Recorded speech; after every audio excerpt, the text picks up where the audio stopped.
बिस्मिल्लाहिर्रहमानिर्रहीम। 9th class chapter number 2 हम study कर रहे थे।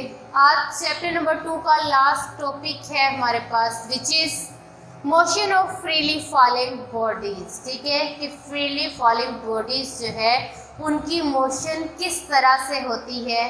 तो इस कंसेप्ट को क्लियर करने के लिए सबसे पहले आपको पता होना चाहिए बेटा कि फ्रीली फॉलिंग बॉडीज़ कौन सी बॉडीज़ हैं, किन बॉडीज़ को फ्रीली फॉलिंग बॉडीज़ का नाम दिया जाता है। ठीक है, तो बेटा फ्रीली फॉलिंग बॉडीज़ ऐसी बॉडीज़ हैं जो हमारे पास अर्थ की जो फोर्स ऑफ अट्रैक्शन है, जिसे ग्रेविटी का नाम देते हैं हम, उनकी वजह से हमारे पास नीचे गिरती हैं, ज़मीन की तरफ आती हैं।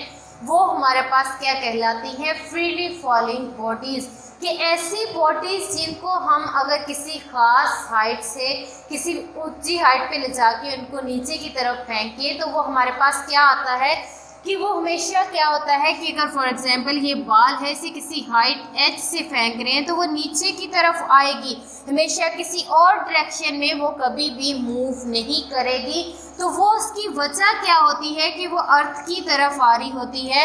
तो अर्थ की फोर्स ऑफ अट्रैक्शन, जिसे ग्रेविटी का नाम दिया जाता है, उसकी वजह से वो मूव करती है। उस टाइम पे जो बॉडी है उस पर किसी किस्म की और फोर्स जो है वो नहीं लग रही होती, इवन एयर रेजिस्टेंस भी नहीं। तो वहाँ पे हमारे पास क्या होता है कि वो ऑब्जेक्ट जो है, जो कि फोर्स ऑफ अट्रैक्शन ग्रेविटी की वजह से, force of attraction of gravity की वजह से नीचे की तरफ मूव करता है। किसी हाइट से अगर फेंका जाए एक ही डायरेक्शन में तो वो ऑब्जेक्ट हमारे पास क्या कहलाता है? फ्रीली फॉलिंग ऑब्जेक्ट या बॉडी। ठीक है, इसकी डेफिनेशन देखते हैं कि हमारे पास फ्रीली फॉलिंग बॉडी क्या होती है।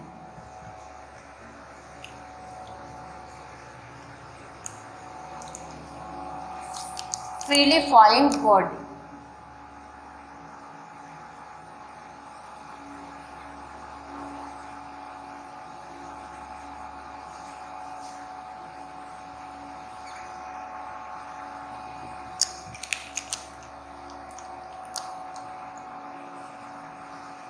the freely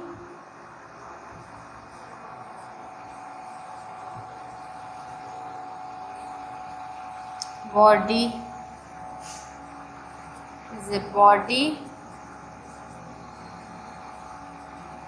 when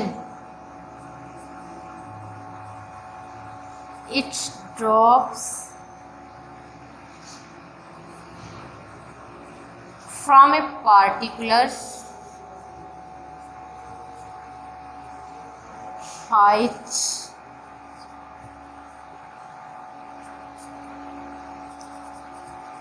it moves only under the action of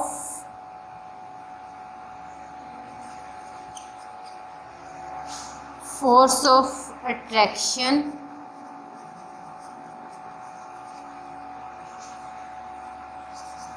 of gravity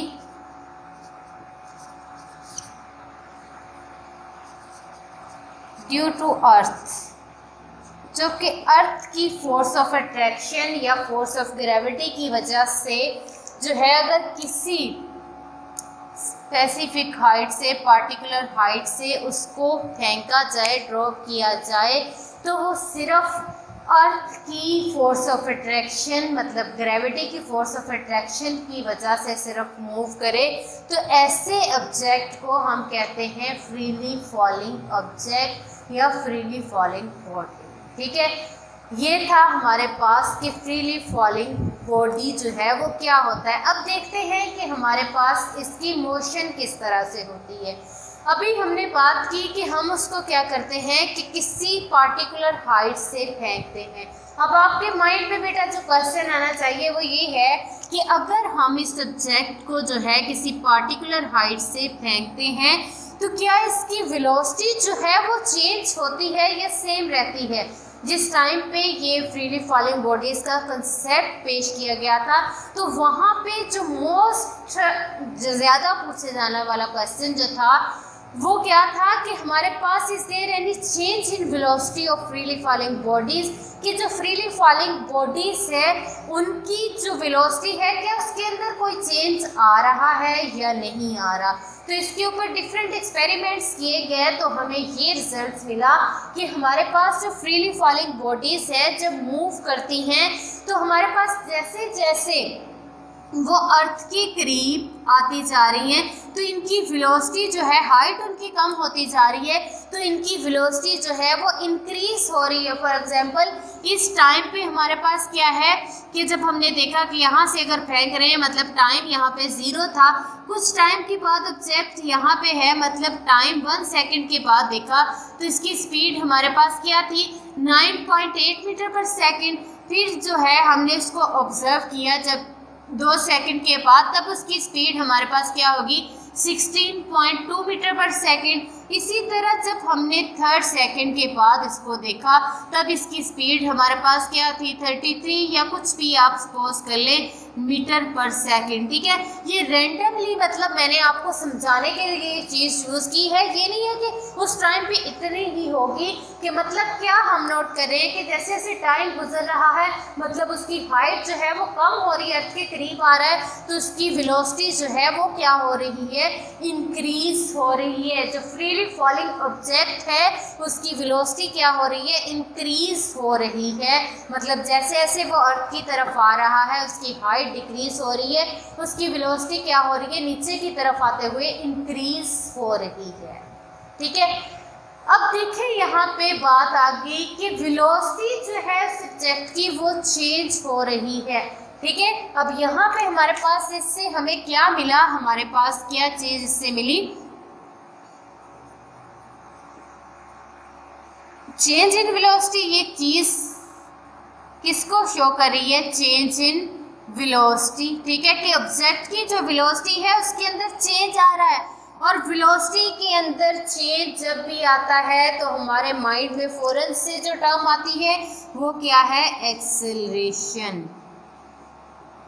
ठीक है, वेलोसिटी के अंदर चेंज आया तो इट्स मीन वहाँ पे क्या होगा, एक्सेलरेशन प्रोड्यूस हो जाएगा। ठीक है, एक्सेलरेशन। अब यहाँ पे हमारे पास हमें पता है कि वहाँ पे जो एक्सेलरेशन प्रोड्यूस हो रहा है वो आम एक्सेलरेशन नहीं है, मतलब जो हम डेली लाइफ में यूज़ कर रहे होते हैं, मतलब एक्सेलरेशन ए जो है ये वो एक्सेलरेशन नहीं है।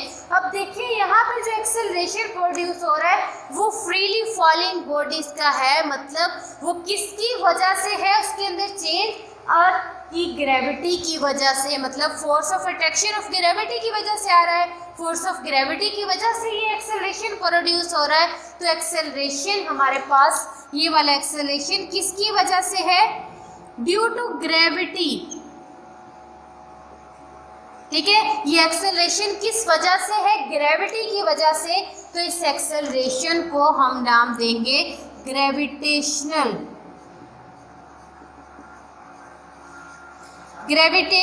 एक्सेलरेशन। ठीक है,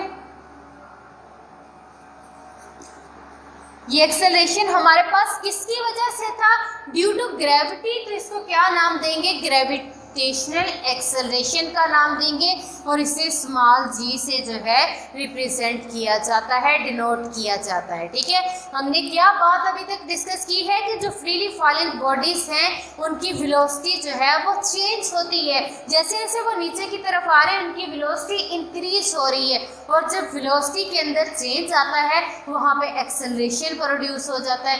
अब ये वेलोसिटी के अंदर चेंज जो था या एक्सेलरेशन जो प्रोड्यूस हो रहा था वो किसकी वजह से था, ड्यू टू ग्रेविटी। इस वजह से इस एक्सेलरेशन को हमने क्या नाम दिया, ग्रेविटेशनल एक्सेलरेशन का, और इसे स्मॉल जी से डिनोट किया जाता है और इसकी वैल्यू जो है वो हमारे पास होती है 10 मीटर पर सेकेंड। ठीक है, और ये हमारे पास जब कोई भी ऑब्जेक्ट अपवर्ड मूव कर रहा होगा तो उसकी वैल्यू हमारे पास नेगेटिव हो जाएगी, अगर डाउनवर्ड मूव कर रहा होगा तो इसकी वैल्यू पॉजिटिव होगी। मतलब इसकी डायरेक्शन जो है, ग्रेविटी हमेशा ऑब्जेक्ट को towards the centre of earth, इस एक्सेलरेशन की डायरेक्शन भी हमेशा किस तरफ होती है, ग्रेविटेशनल एक्सेलरेशन की, वो हमेशा towards the centre of earth, ठीक है, अर्थ के सेंटर की तरफ इसकी डायरेक्शन होगी, क्योंकि ग्रेविटी की वजह से है, अर्थ की फोर्स ऑफ अट्रैक्शन की वजह से है, तो इसकी डायरेक्शन भी किस तरफ होगी, टूवर्ड्स द अर्थ। अब अगर कोई ऑब्जेक्ट जो है इससे ऑपोजिट डायरेक्शन में मूव करेगा तो उसके लिए इसकी वैल्यू हमारे पास क्या होगी, नेगेटिव होगी, ठीक है। अब ये था एक्सेलरेशन के हमारे पास पॉजिटिव या नेगेटिव, ये ग्रेविटेशनल एक्सेलरेशन होता क्या है। अब यहाँ पे बेटा हमने देखना है कि वो फंडामेंटल क्वांटिटीज जो एक्सेलरेशन के साथ रिलेट करती हैं, कि कोई भी ऑब्जेक्ट है क्या, फ्रीली फॉलिंग ऑब्जेक्ट जो है वो सबका एक्सेलरेशन सेम रहता है क्या, वो अगर उनको एक स्पेसिफिक हाइट से फेंका जाए, ठीक है, फॉर एग्जांपल ये एक ऑब्जेक्ट था, इसका मैस जो था वो कुछ और था, कोई और ऑब्जेक्ट हमने कंसीडर किया, उसका मैस इससे ज़्यादा था, उसको भी नीचे की तरफ फेंका जाए तो क्या हमारे पास ये दोनों ऑब्जेक्ट जो हैं इस सरफेस ऑफ अर्थ तक पहुंचने में एक जैसा ही टाइम लेंगे, इनका एक्सेलरेशन जो है वो सेम होगा, ठीक है। तो जो हमारे पास बेटा फर्स्ट टाइम पे इसके बारे में, जो ग्रेविटी के बारे में या उससे रिलेटेड फ्रीली फॉलिंग बॉडी के एक्सेलरेशन से रिलेटेड फंडामेंटल टर्म्स का जो कंसेप्ट दिया था वो अरिस्टोटल ने दिया था, ठीक है। अरिस्टोटल ने हमारे पास क्या बताया था कि हमारे पास जो ऑब्जेक्ट है, उसने एक एक्सपेरिमेंट परफॉर्म किया था कि हमारे पास क्या था कि अगर दो ऑब्जेक्ट हैं, उसने उनको सेम हाइट से फेंका, ठीक है, कुछ हाइट पे जाके वो क्या था, यहाँ पे फॉर एग्जांपल वो क्या था, खड़ा हुआ था, यहाँ पे उसने क्या किया है कि उस हाइट से उसको क्या किया है, नीचे फेंका है, एक हाथ में उसके बॉल थी, या फिर ये कह ले कि उसके एक हाथ में जो था मेटल का कॉइन था और दूसरे हाथ में उसके फीदर पर था। उसने क्या किया कि उन दोनों ऑब्जेक्ट्स को सेम टाइम पे सेम हाइट से फेंका, तो वो क्या देखता है कि जो मेटल का कॉइन था वो जल्दी अर्थ पे पहुंचा, और जो हमारे पास फीदर था वो क्या हुआ कि वो उसने टाइम जो था उसकी ज़्यादा लिया यहाँ तक पहुँचने में, क्या कि मतलब उसकी स्पीड जो थी वो उससे के मुकाबले में, मेटल के कॉइन के मुकाबले में कम थी, तो उसने टाइम ज़्यादा लगा यहाँ तक पहुँचने में, जबकि मेटल का कॉइन जो था वो क्या था, जल्दी पहुँच गया। लेकिन उसका अरिस्टोटल का ये कंसेप्ट था जो उस टाइम में उसने दिया, ठीक है। लेकिन उसके इस कंसेप्ट को हमने क्या किया, सही मानते रहे, लेकिन उसके इस कंसेप्ट को रॉन्ग प्रूफ किया हमारे पास गैलीलियो ने, ठीक है। गैलीलियो ने क्या किया कि हमारे पास उसने कहा कि ऐसा नहीं होता, हमारे पास जो फ्रीली फॉलिंग बॉडीज होती हैं वो अर्थ की सरफेस तक पहुंचने में अगर उनके मैसेज के वो इंडिपेंडेंट हैं, उन पे डिपेंड नहीं करती। अगर आप टू डिफरेंट मैसेज के ऑब्जेक्ट कंसीडर करते हैं, उनको किसी हाइट से फेंकते हैं, तो वो अर्थ की सरफेस पे जो है सेम टाइम पे ही पहुंचेंगे, सेम टाइम और सेम एक्सेलरेशन होगा इनका। और इस बात को प्रूफ करने के लिए उसने एक एक्सपेरिमेंट किया इटली में, हमारे पास लीनिंग टावर ऑफ पीसा जो है, वहाँ पे जाके उसने दो ऑब्जेक्ट जो थे, दो ऑब्जेक्ट जो जिनका मैसेज डिफरेंट था उसने फेंका, और वहाँ से ये बात बताई कि वो दोनों ऑब्जेक्ट जो थे अर्थ की सरफेस पे सेम टाइम पे पहुँचे और सेम वेलोसिटी, मतलब उनका एक्सेलरेशन सेम था, ठीक है, कि दोनों जो थे एक ही एक्सेलरेशन और एक ही टाइम पे नीचे पहुंचे, मतलब वहाँ पे जो टाइम और एक्सेलरेशन है वो इंडिपेंडेंट है उनके मैसेज के।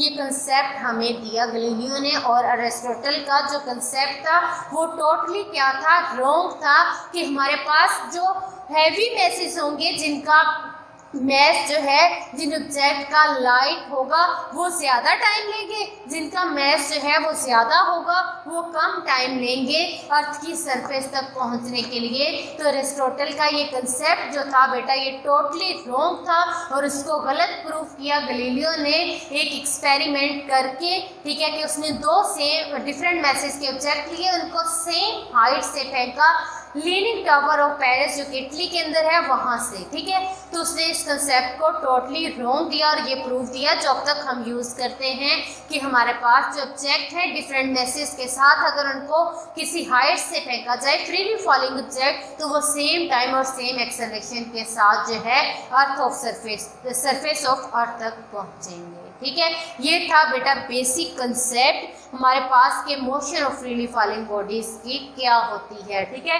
मेन इसका ग्रेविटेशनल एक्सेलरेशन, अब यहाँ पे यूनिट जो है बेटा ये इसके मीटर पर से एक्सेलरेशन की है और एक्सेलरेशन के यूनिट जो होते हैं मीटर पर सेकंड स्क्वायर होते हैं, ठीक है। अब अगर हमने इससे पहले बात की थी बेटा इक्वेशंस ऑफ मोशन की कि हमारे पास इक्वेशंस ऑफ मोशन क्या थी, वो हमारे पास तीनों थी, हमने ड्राइव की थी। वो हमारे पास क्या थी, फर्स्ट इक्वेशन ऑफ मोशन क्या थी, V F is equal to V I plus हमारे पास क्या था ए टी था।